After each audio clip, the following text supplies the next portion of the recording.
Look around you. So much of our modern world is new. New ideas, new buildings, new narratives. And that's great. Change is necessary for progress. The whole world gets it. So how is it possible that despite all this progress, we still learn in the exact same way our grandparents did? Our education is evolving so slowly. But why?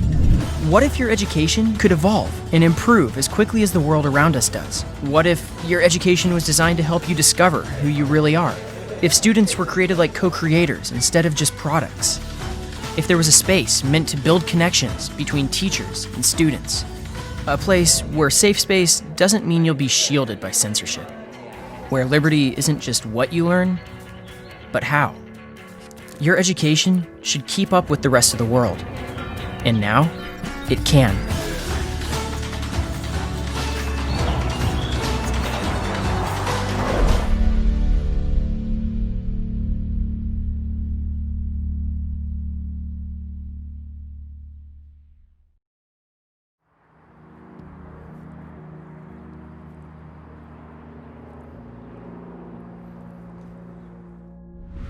From the point of view of the media, you'd think the world is coming to an end. When we spend our time locked up in houses, terrified of a virus lurking outside our door.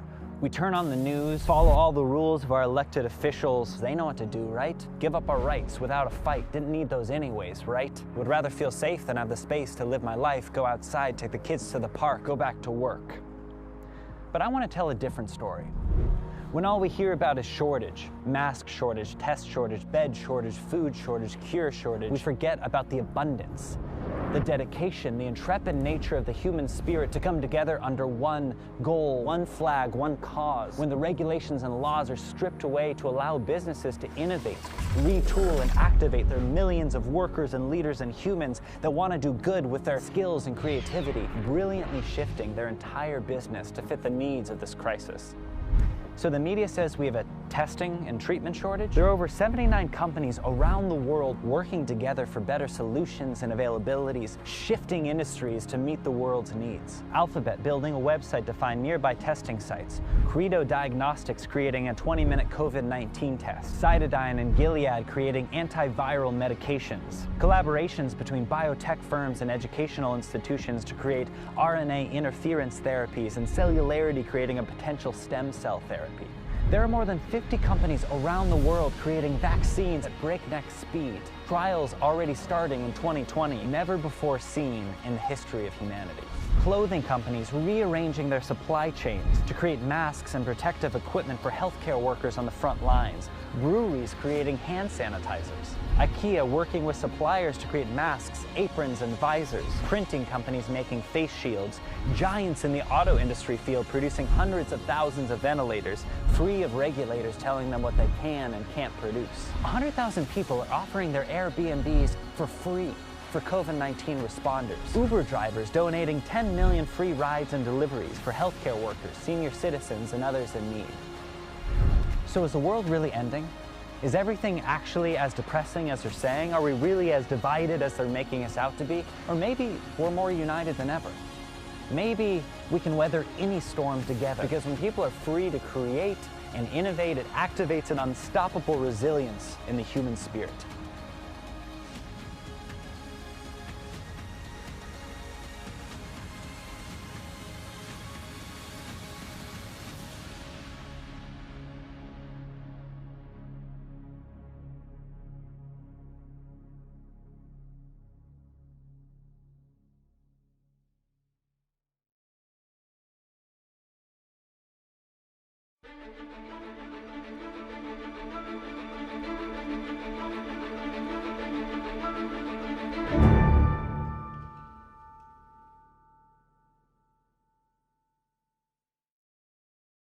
Sean bienvenidos a la UFM Talk número 20, Educación, Innovación y Libertad, hoy a cargo de su servidora Stephanie Falla y Gabriel Calzada. Quiero recordarles que las UFM Talk están siendo organizadas por diferentes facultades y departamentos de la Universidad Francisco Marroquín con el objetivo de proporcionar contenido educativo, informativo y que motive a la reflexión. Hoy quiero presentarles a Gabriel Calzada, rector de la Universidad Francisco Marroquín, a quien tengo el gusto el día de hoy. Pues Gabriel tiene mucha experiencia en temas de innovación Y en el caso de la Universidad Francisco Marroquín es algo que podemos ver nosotros de una manera evidente. Muchos de los que colaboramos dentro de los proyectos que se desarrollan dentro de la universidad pueden ver cómo en el tema de la educación, ya que estamos hablando de innovación y luego estamos hablando del tema de la innovación y luego de la educación, pues si nos enfocamos en qué es particularmente innovar dentro de la educación, en realidad vemos dentro de la Universidad Francisco Marroquín un ecosistema que nos permite coincidir con muchas personas que, como decía Hayek, en esa búsqueda del conocimiento que está disperso entre diferentes individuos, podemos ir generando y transformándonos con respecto a lo que podemos construir. Y la universidad está por cumplir 50 años en esta innovación y desde que fue fundada, pues ha sido fundada por emprendedores. Y en el transcurso de este tiempo podemos ver cómo se ha ido transformando, no solo dentro del espacio, sino también dentro de las propuestas que se van desarrollando dentro de ella. Gabriel, bienvenido. Qué bueno que Hola, bueno, yo Stephanie, aquí, sí. tú has sido fundador de muchos proyectos que principalmente buscan esta defensa de la libertad y de seguir innovando. En tu experiencia, ¿qué ejemplos nos podrías dar? Bueno, estabas hablando tú ahora del ejemplo de la Marroquín, ¿verdad? Creo que es un gran ejemplo, un ejemplo que está a punto de cumplir 50 años, y 50 años innovando, 50 años siempre fiel a la misión, y tratando de ver de qué manera podemos tener un proceso educativo que haga que los estudiantes sean librepensadores. Y creo que en el fondo es la gran cuestión, el gran reto. ¿Cómo hacer para que el proceso de educación de una persona le haga al final no creer necesariamente en lo que le están diciendo, sino que precisamente le den las herramientas para poder ser un libre pensador, para poder abrir su camino, para poder desempeñar funciones diversas para tener y con continua innovación. Y eso es lo que ha estado haciendo la Marroquín todo este tiempo, estar no un año, no una década, sino medio siglo innovando continuamente. Ese es el ejemplo que más me gusta citar, obviamente. Y tenemos el mundo de la educación, pero si nos salimos del mundo de la educación, tenemos ejemplos en situaciones muy similares a la actual, como el ingenio humano, si nos vamos por ejemplo, a la gripe de 1918, que fue una gripe gravísima, tremenda, y cómo fue el ingenio humano. Si bien es cierto que llegar a la solución definitiva, pues se tardó 3 décadas de búsqueda continua, pero sí nos encontramos ahí como emprendedores, científicos, aseguradoras, trabajaron para buscar todo tipo de soluciones parciales y al final la vacuna que logró hacer que la gripe española, la gripe de 1918, pues fuese algo de los libros de historia. Claro, y bueno, y eso es algo que también actualmente es una de las grandes preguntas, ¿no, Gabriel? O sea, ¿cómo si esto ya lo habíamos vivido anteriormente, cómo estamos afrontando actualmente esta situación? Desde tu punto de vista, estas medidas que se están tomando realmente tienen, que están provocando en nosotros, ¿no? Este tipo de medidas. Por supuesto que cada país está tomando medidas distintas, pero desde tu punto de vista, ¿a qué te llama la reflexión los resultados que hemos tenido? En el caso de Guatemala llevamos mucho más de 100 días de estar en cuarentena, ¿no? Aislados. Pero también vemos otros modelos en ese aspecto y las referencias que tú haces de otras maneras de abordar la situación. ¿Qué suscita para ti esto? ¿Qué reflexiones deberíamos de tener? Voy a esperar un momento a ver si Gabriel nos responde para no interferir. Sí, a mí me preocupa bastante lo que la innovación. Gobierno. Hola. Sí, ahí, ¿sí? Ahora te escucho bien, muy bien. Decía decía que me preocupa el hecho de que tantos gobiernos han optado por restringir las libertades de todo tipo, por espiar a sus ciudadanos, por limitar la actividad empresarial que podemos realizar, por limitar las interacciones en general. Y claro, si nos vamos a la historia, vemos que la solución a todo este tipo de crisis ha llegado siempre a través de la iniciativa privada, de la sociedad civil, de cómo se ha movilizado el ingenio humano para a través del mercado solucionar estos grandes problemas en la historia. Claro, si la solución de los gobiernos es restringirnos, evitar que podamos salir, evitar que podamos colaborar, evitar que podamos desarrollar, inventar, producir, crear, creo que la crisis la vamos a agudizar y va a ser mucho peor de lo que iba a ser en principio. Creo que algo que tener muy en cuenta es que el mercado es un gran sistema para ayudarnos a coordinar. No es que los seres humanos solo no podamos coordinar el mercado, pero el mercado es el gran sistema donde los seres humanos entramos y tenemos muchísima facilidad de colaboración.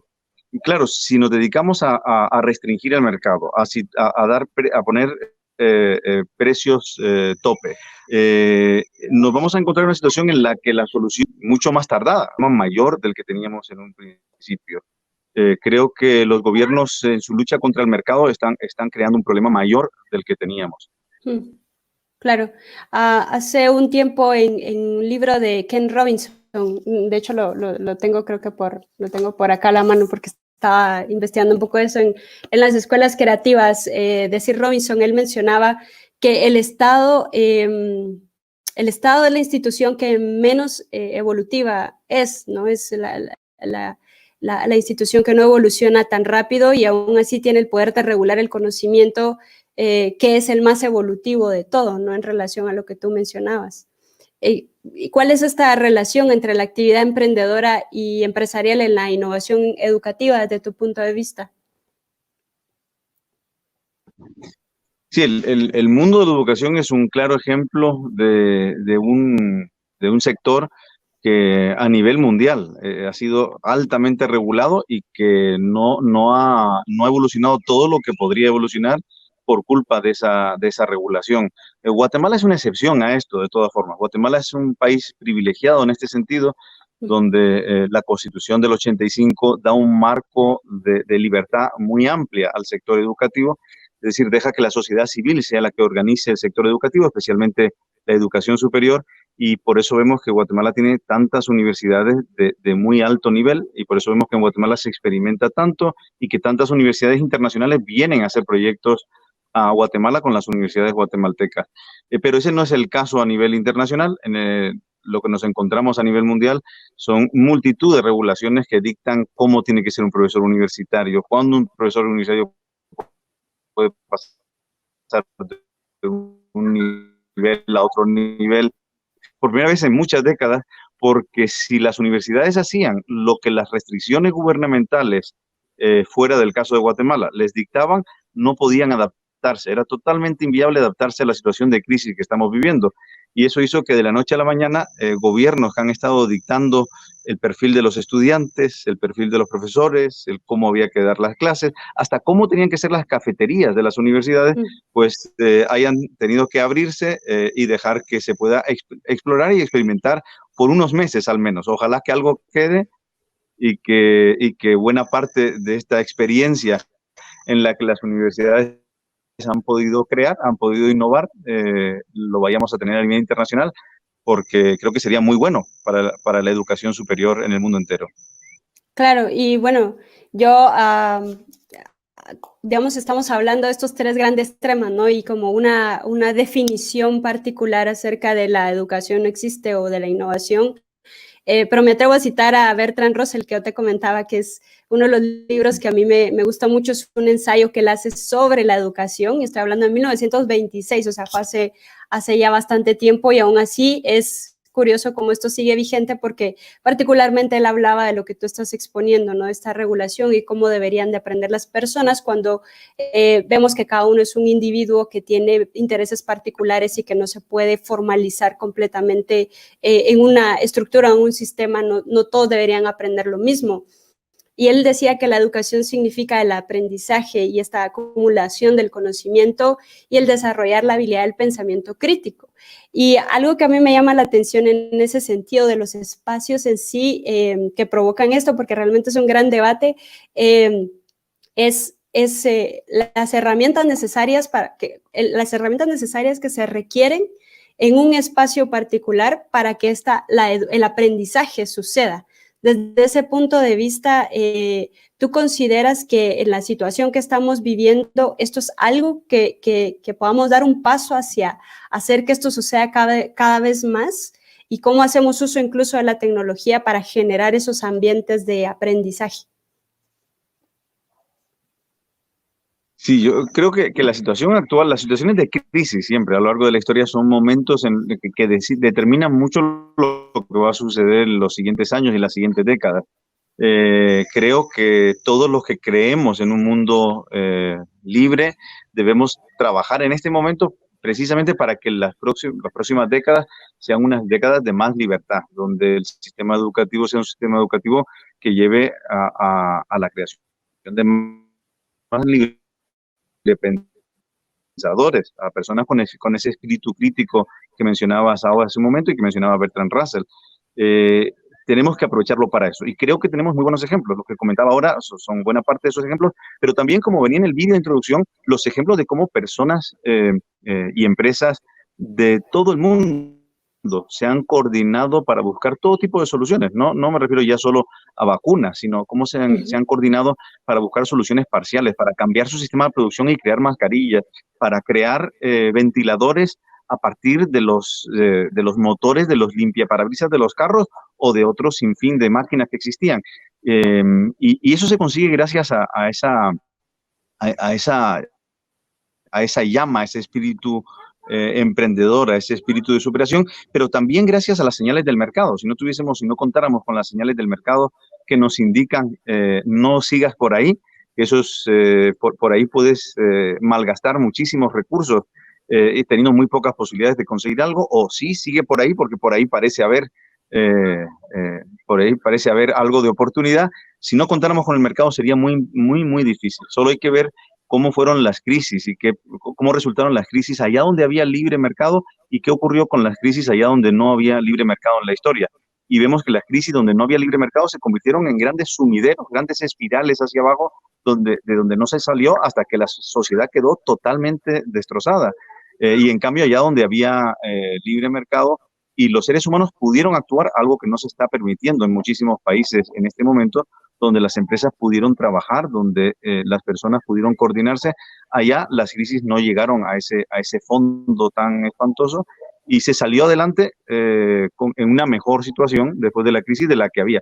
Las crisis siempre son tiempo de oportunidades y para el campo de la educación, pues yo, Stephanie, confío que vamos a salir de esta crisis incorporando muchas cosas en la educación que va a hacer que los estudiantes tengan más herramientas para decidir ellos más acerca de su proceso de formación o para ser ellos más protagonistas de cómo es su educación y su camino en la vida en general. Claro, Gabriel, yo creo que algo en lo que coincido contigo es en el tema de la crisis para innovar. Creo que es cuando uno habla sobre temas de emprendimiento debe también buscar problemas. Los emprendedores buscamos problemas, porque a partir de los problemas podemos plantear oportunidades de soluciones. Y creo que ahorita más que nunca estamos en un punto crítico en el que podemos proponer muchas soluciones y alternativas para desarrollar emprendimientos y proyectos que nos puedan ayudar a salir adelante. Y un poco haciendo referencia a lo que tú decías de que el estudiante se haga responsable también y colabore o participe dentro de ese proceso de aprendizaje. Eso es algo que normalmente las universidades no promueven, ¿no? O sea, decir que tú como estudiante vas a llegar a la universidad a formar parte de un proceso en donde tú mismo puedes diseñar estos modelos de aprendizaje que te funcionan a ti. Y creo que para muchos de los que nos están viendo que no conocen cómo funciona la Universidad Francisco Marroquín, porque esta plataforma tiene la capacidad de hacernos llegar al mundo, me gustaría, Gabriel, que tú comentes un poco acerca de cuáles son esos proyectos, porque hay muchos, yo sé que hay muchos, pero si tú puedes mencionar a la audiencia, que también hago un paréntesis ahí para decirles que por favor dejen sus comentarios y preguntas en el chat, ya que nos gusta pues entrar en esta conversación también con ustedes que hacen parte y co-crean con nosotros esta conversación. ¿Cuáles serían para ti, Gabriel, estos proyectos que darías tú como ejemplo de cómo el estudiante se vuelve un protagonista de su aprendizaje en la Universidad Francisco Marroquín? Qué difícil, Stephanie, porque... Yo sé que hay muchos, pero porque no hagamos solo el porque hay intento. muchos, sino que nombrar a uno y no nombrar a otros, pues no me gusta mucho.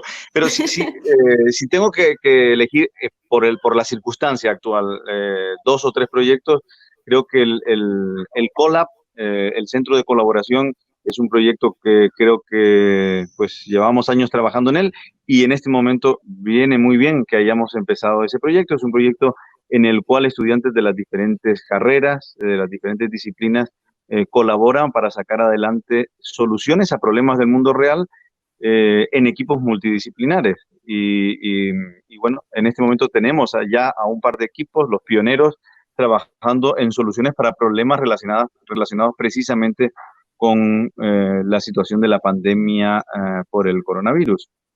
Creo que ese es un proyecto que a los estudiantes que han participado hasta ahora les ha encantado, les ha enamorado y pienso que en los próximos años vamos a ver muchísimos ejemplos de soluciones que los estudiantes en equipo van a ir encontrando, van a ir creando, van a ir ideando a problemas que tenemos a nuestro alrededor.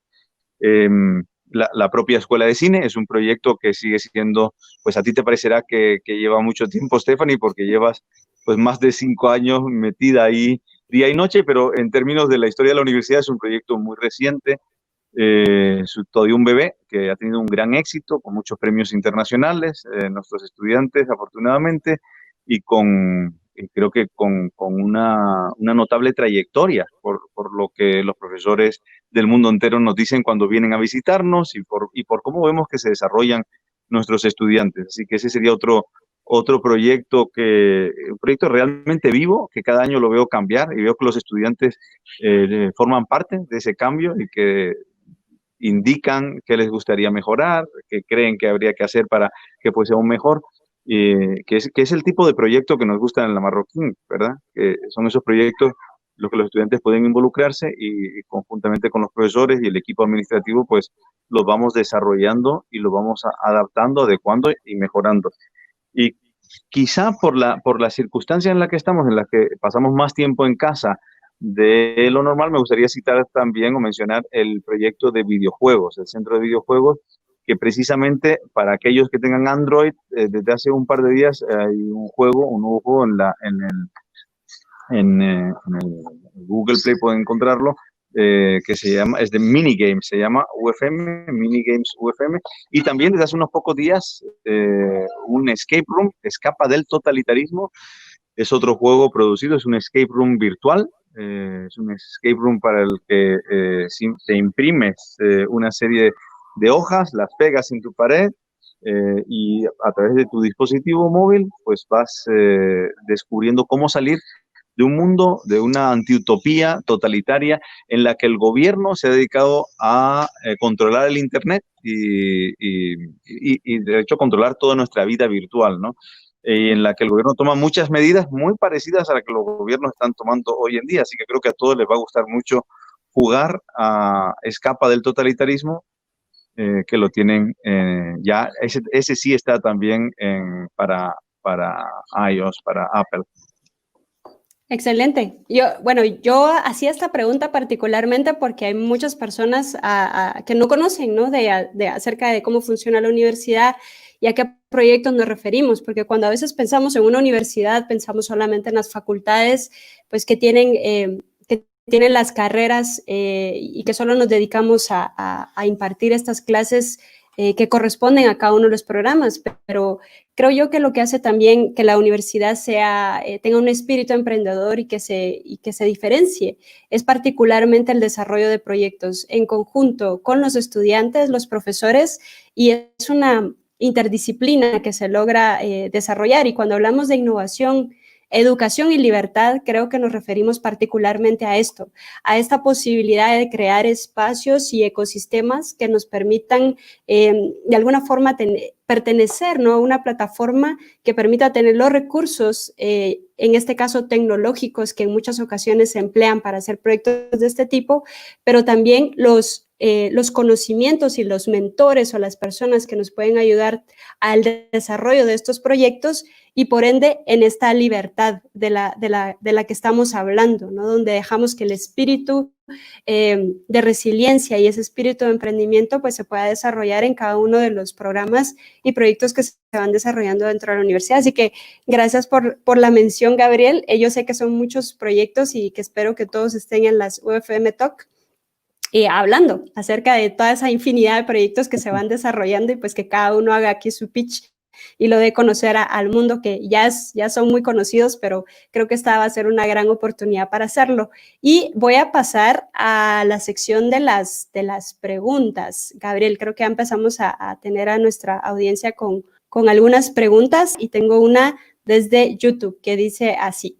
Esta pregunta es de Pedro Pablo Velázquez y él menciona: ¿cómo podría ayudar la tecnología a quitarle control al Estado de lo que aprenden las nuevas generaciones? Esa es la pregunta de Pedro Pablo desde YouTube. Gabriel, ¿tú qué piensas? ¿Cómo puede ayudar la tecnología? ¿Cuál es el rol de la tecnología para quitar el control al Estado? Sí, ¿cuál es el rol, verdad? Porque ya lo está haciendo, la tecnología ya lo está logrando. Si nos vamos 20 años atrás, solo 20 años atrás, en casi todo el mundo, quizá con la excepción de los Estados Unidos, los ciudadanos tenían 1 o 2 canales de televisión y esos canales de televisión estaban controlados por el gobierno. El contenido que se ponía en esos canales era el contenido que al gobierno de turno, de izquierda o de derecha, le interesaba que el ciudadano escuchara, viera e internalizara. Si nos vamos a qué clases podíamos ver, qué conferencias podíamos ver, eran conferencias de aquellas universidades o de aquellos centros que tenían una autorización para dar cursos. Aquellos que no tenían autorización, pues no podían llamarse primero universidad o colegio y tenían serias dificultades para que alguien pudiera impartir un curso. Además, los cursos que podían impartir tenían que estar aceptados y regulados y autorizados y con una licencia y un sello y otro sello por parte de un sinfín de departamentos estatales. Así que creo que si miramos atrás y vemos que a partir del año 96, con el surgimiento de Internet, todo esto se dinamitó y saltó por los aires, vemos que ya está sucediendo. El hecho de que podamos tener dispositivos móviles o no móviles, de los cuales podamos conectarnos como lo estamos haciendo en este momento, que podamos ver a disidentes que desde China nos contaban que había un virus que estaba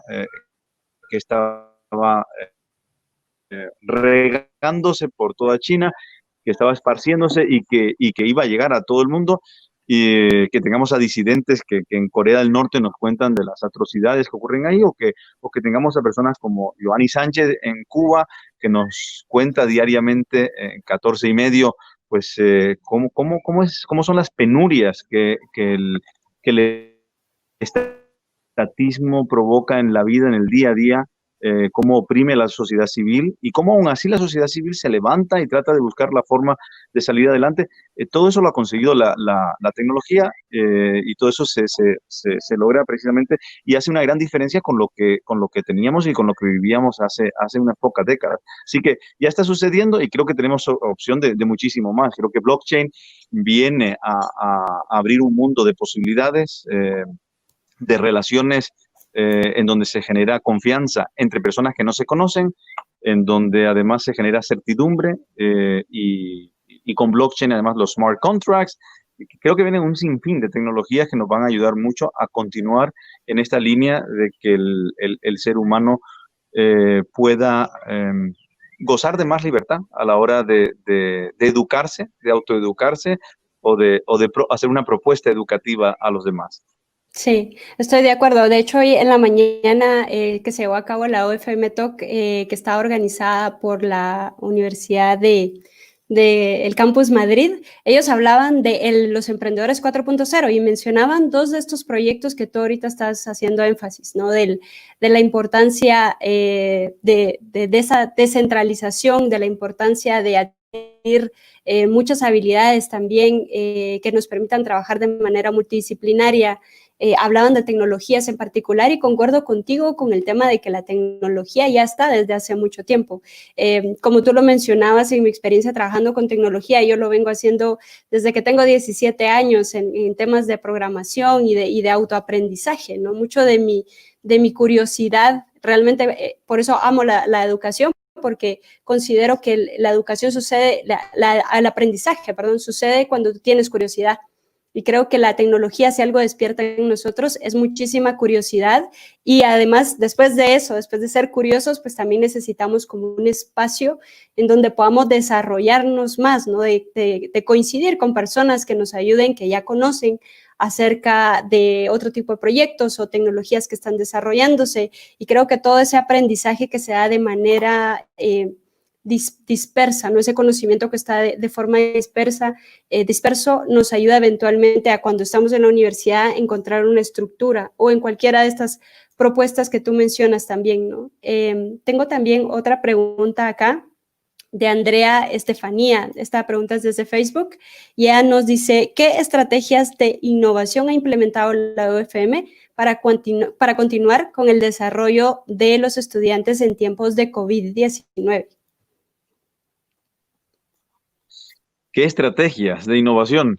Bueno, lo que creo que ha sucedido es que las estrategias que habíamos puesto en marcha ya, ahora que ha llegado esta situación de crisis, en el cual creo que hemos crecido mucho como profesores. Creo que todos los profesores de la Universidad Francisco Marroquín nos hemos enriquecido mucho y hemos adquirido esa capacidad de poder cambiar de una metodología a otra según sean nuestros estudiantes, según sea el tipo de clase, según cuáles sean los objetivos del curso concreto. Y eso es algo que ya estaba dando sus frutos, pero creo que en medio de la crisis del coronavirus ha dado enormes satisfacciones a los profesores, a los estudiantes y a toda la comunidad UFM. Porque no es lo mismo estar pues 1 hora y media soltando un rollo, por interesante que sea y por mucho que sepa el profesor, que estar 1 hora y media en la que puedes partirlo en varios ejercicios y puedes hacer que los estudiantes interactúen. Creo que además, pues, tuvimos la suerte de que muy pronto, en marzo, el Campus Madrid se veía venir antes que en Guatemala y pusimos en marcha un equipo que empezó a pensar en cómo íbamos a hacer si los campus se terminaban cerrando. De tal modo que cuando se anunciaron los cierres de los campus, estábamos listos para 48 horas después, haciendo pues unas pocas modificaciones más al trabajo que ya se venía realizando de forma más dinámica posible. Eso sí, todavía se puede mejorar. Creo que hay un buen camino para aprender de lo realizado hasta ahora y para mejorar. Y en eso estamos trabajando ahora para que cuando comience el próximo semestre, pues las clases sean aún más interactivas, aún más enriquecedoras de lo que eran gracias a la tecnología, precisamente. Claro.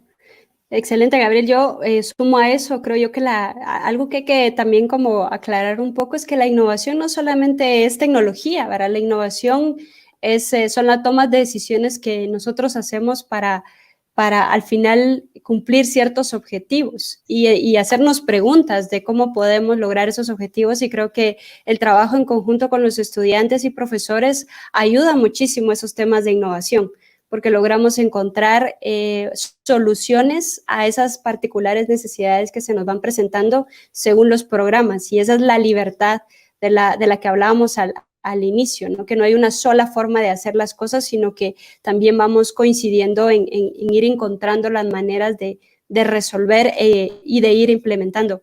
Tengo otra pregunta, Gabriel. Esta es desde Facebook, de Daniel López. Él pregunta, bueno, dice: muy buenas tardes. Uno de los problemas de la educación es que se acostumbra a los estudiantes a buscar una nota en lugar de un aprendizaje significativo.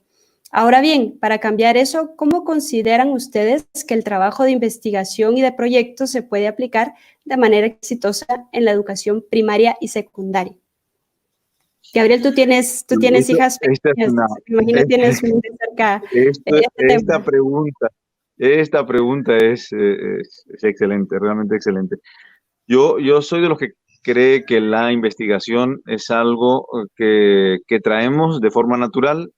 Somos seres curiosos, estamos investigando desde pequeños y lo que tenemos que hacer es seguir alimentando esa curiosidad y darle algo de forma gracias pues a algunos cursos que te permitan adquirir herramientas para investigar mejor. Creo que creo que en la educación primaria y en la educación secundaria, la investigación debería jugar un rol mucho más importante del que juega hoy en día. Creo que los estudiantes están capacitados para hacer mucha más investigación de la que hacen y creo que lo que hace falta es que los profesores también se convenzan de que pueden jugar un doble rol, un rol obviamente de personas que tienen un conocimiento muy importante que comunicar a sus estudiantes, pero también un rol de mentores que pueden lograr que esa curiosidad que traen sus estudiantes y gracias a la experiencia que ellos tienen se convierta en proyectos de investigación a través de los cuales los estudiantes aprendan. Creo que el project-based learning, la educación, el aprendizaje basado en proyectos, es una de las muchas herramientas que existen y que sería muy bueno potenciar más a nivel universitario y a nivel de colegio. Claro, Que creo excelente. que tiene un rol importantísimo y creo que el hecho de que tengamos las posibilidades en términos de comunicación que tenemos hoy en día hace que sea mucho más posible el que los niños se lancen a investigar y que hagan buenas investigaciones. Hace unos años, cuando uno quería investigar, tenía que irse a una biblioteca, era complicado conseguir un pase para obtener los libros que uno quería obtener, pero hoy en día todo eso está al alcance de la mano, ¿no? Sí, Literalmente. sí, eso me recuerda un poco al método Montessori, ¿no? Que promueve mucho la curiosidad y de proponer, facilitar las herramientas para potencializar al final que los niños vayan descubriendo. Y esto me recuerda a un proyecto que Bueno, se llama... pero Sí. Stephanie, ¿tú cómo lo hiciste a los 17 años? Ajá. Bueno, les comento dos cosas. Uno es la herramienta que, antes de que se me olvide, Learning Canvas. El Learning Canvas es una forma de, como el Canvas de negocios, solo que de aprendizaje. Y respondiendo a tu pregunta, particularmente cómo le hice, bueno, honestamente yo creo que fue una cuestión bastante instintiva de curiosidad. A mí me gustaba muchísimo leer y creo que llegó a mí una herramienta que en ese momento era un gran privilegio tener y fue el Internet. Yo tuve acceso a Internet y descubrí realmente las oportunidades que podía potencializarse del autoconocimiento. Cuando yo tuve acceso a Internet, creo que mi manera de ver el mundo cambió completamente. Empecé a aprender a programar, a hacer páginas web.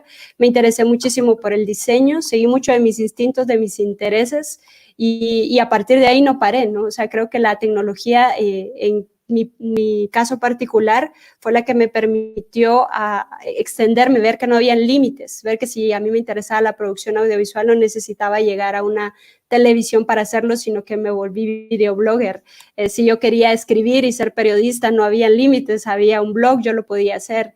Eventualmente, muchos de los emprendimientos que yo desarrollé a corta edad era porque yo veía que no había limitaciones y porque de alguna manera cambié la mentalidad, ¿no? No consideraba que si bien lo que yo estaba viviendo en la universidad en ese momento me estaba ayudando en una estructura, había muchas más posibilidades a nivel mundial. Entonces, cuando piensas que no solamente tienes que estar en un lugar, sino que tienes el mundo a tu alcance, que fue lo que a mí me abrió el Internet como esa visión, creo que eso de alguna manera me hace sentir que nada es suficiente, ¿no? Que necesito aprender más, que soy una persona que necesita seguir avanzando, aprendiendo constantemente, porque como citando una de mis series favoritas ahorita, que es Dark, lo que sabemos es una gota y realmente el conocimiento es un océano, ¿no? Entonces creo que para mí fue así, yo estoy constantemente en esa gota queriendo navegar por el océano de conocimientos que tenemos.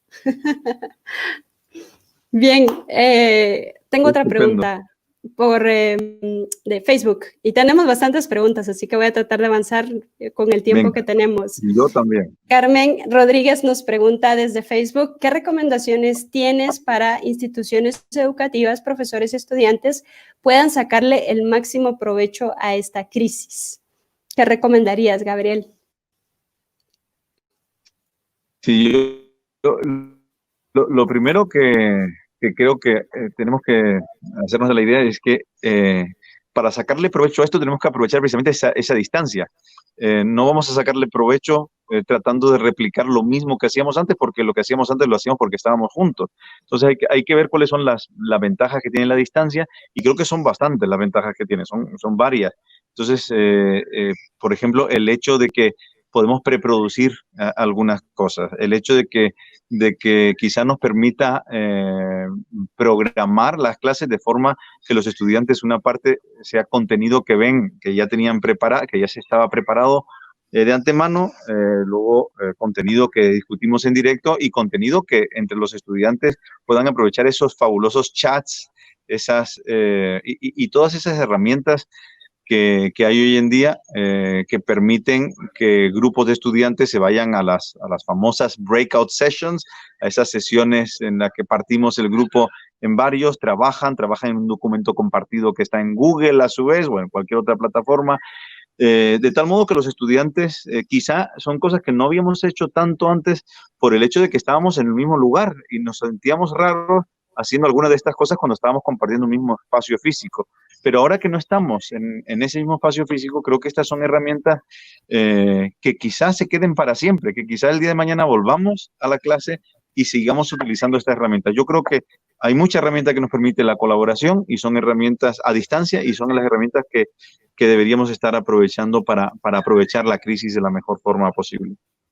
Yo creo que haciendo referencia al video con el que partimos, ¿verdad? Es ese motivar a la innovación a partir del uso de las tecnologías. Yo, cuando me dedicaba a hacer más asesoría en el uso de tecnologías, recuerdo que a mí me mencionaban cuando empezaban las redes sociales que solo eran para entretenimiento o que habían pasado muchas cosas a causa de la tecnología, de forma negativa.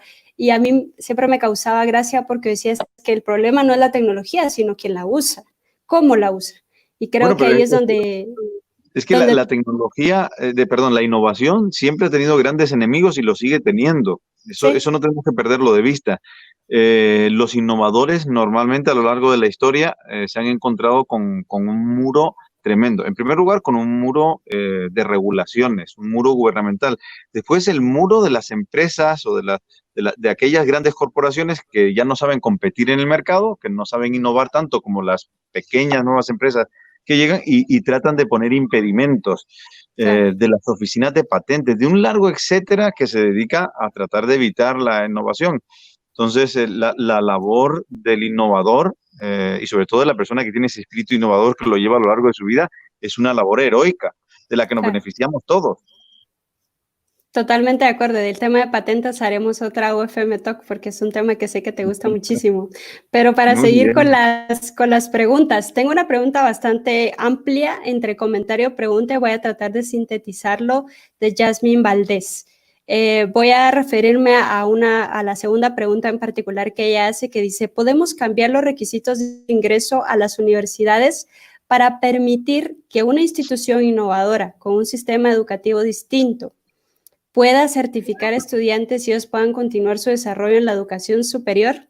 Es una pregunta bastante amplia, pero creo que se refiere al tema de los ingresos, de los requisitos de ingreso a universidades, ¿no? Y las certificaciones de estos estudiantes.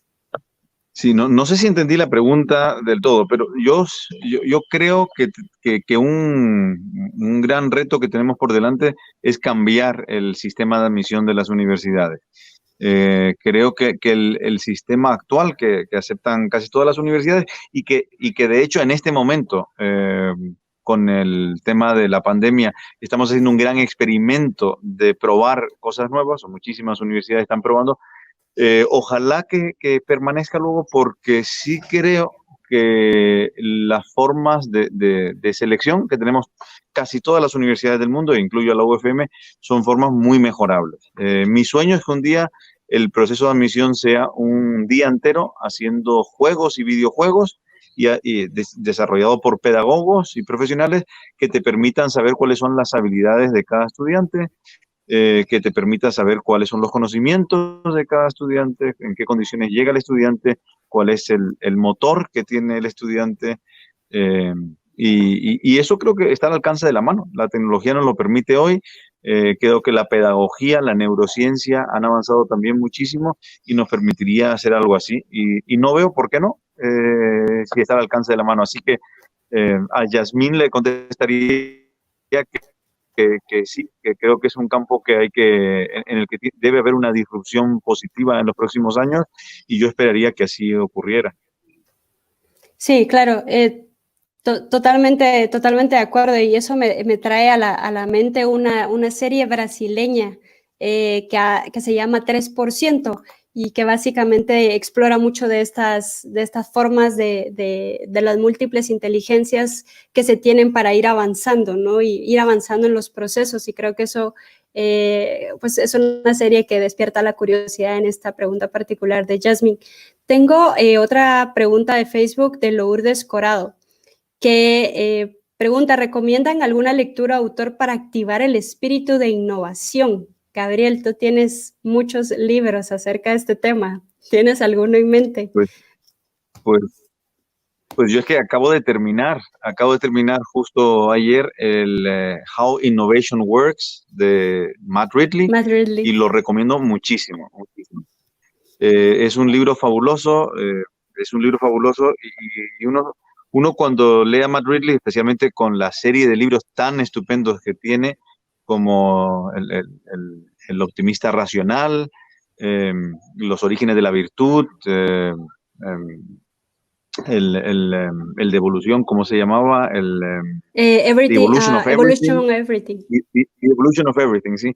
Claro, con libros tan estupendos como los que tiene Matt Ridley, uno se pregunta, ¿y qué va a publicar ahora Matt Ridley? Pues se ha salido apenas hace un mes ha sacado este nuevo libro, How Innovation Works, cómo funciona la innovación, y es un libro delicioso. Te lleva a lo largo de la historia con multitud de ejemplos acerca de innovación, cómo encuentra toda una serie de características comunes a las innovaciones que vemos a lo largo de la historia, y después reflexiona en los últimos capítulos acerca de qué promueve realmente la innovación y qué es lo que para la innovación, y qué lugares del mundo están siendo innovadores y qué lugares del mundo no están siendo innovadores, y cómo allá donde nos damos libertad, donde tenemos un marco de libertad, florece la innovación, y allá donde restringimos la libertad, donde reprimimos las libertades individuales, la innovación pues se paraliza. Es un libro fabuloso y se lee de forma muy, muy amena. Tiene un estilo con ese humor british, pero además una pluma deliciosa, Matt Ridley, así que lo recomiendo muchísimo. A Lourdes te lo recomiendo. Sí, creo que vale la pena buscar entrevistas con él también, que es muy enriquecedor escuchar acerca de su proceso de escritura. Para alguna referencia, yo tengo aquí algunos libros, y como para ver hay varios libros, pero este fue un libro que recomendé, ¿verdad? De Ken Robinson. Él tiene incluso una de las TED Talk más famosas acerca de educación. Originals es otro de los libros también que he estado leyendo con relación a esto, y este es un libro un poco más es un poco más antiguo, creo que es del 2006, si no estoy mal, Disrupting Class, que también recomiendo leer sobre eso. Y la verdad es que yo, como lo empecé a decir al principio, yo soy muy fan de este ensayo de la educación, porque aunque es escrito hace bastante tiempo, todavía sigue siendo muy vigente, de Bertrand Russell. Entonces creo que esas serían como una de las recomendaciones. para ver y bueno, se nos va acabando el tiempo, pero quiero agradecer a todos los que nos han comentado. Sé que hay más comentarios y más preguntas en el espacio. Nosotros vamos a procurar regresar al chat y responder parte de las preguntas que nos dejan ahí. Y agradecerle a Gabriel también por ¿Qué libro es ese, Gabriel? El mío es mucho más aburrido que los tuyos, Stephanie. El mío es El orden social, el orden económico francés. Y la verdad es que tomó a Francia en un momento en el que estaba auténticamente en la miseria, llena de crisis económicas, sanitarias, de todo tipo. Y logró sacar adelante el país, dando más libertad y no menos a los ciudadanos, y escribió este libro, El orden social, se llama, de Jacques Rouet, que lo leí hace como 25 años, me encantó y creo que en el momento actual necesito releerlo, así que iba a empezar hoy precisamente su lectura. Excelente, Gabriel, pues espero que lo logres y lo podamos discutir más adelante. Ya vamos cerrando nuestra conversación en esta UFM Talk. Quiero recordarles que esta es la número 20 ya, y varias facultades y departamentos han organizado diferentes temas para entrar en conversación y reflexionar. Los invitamos a que vean todas, si se las han perdido, en newmedia.fm.edu. Y agradecerte, Gabriel, por tu tiempo, por esta conversación acerca de educación, de innovación y de libertad. Creo que nos has dejado varios puntos para seguir reflexionando y despertar a esta curiosidad sobre cómo podemos seguir innovando en la educación. Agradezco mucho tu tiempo. Stephanie, muchas gracias a ustedes. Enhorabuena por esos 20 UFM Talks. Y a todos, pues, que no dejen que les arrebaten su libertad por una crisis, porque va a ser precisamente su libertad la que nos saque de la situación actual. Excelente, Gabriel. Pues con esa frase nos despedimos. Muchas gracias a todos los que comentaron y seguimos la conversación en las UFM Talks. Que tengan feliz noche. Feliz noche.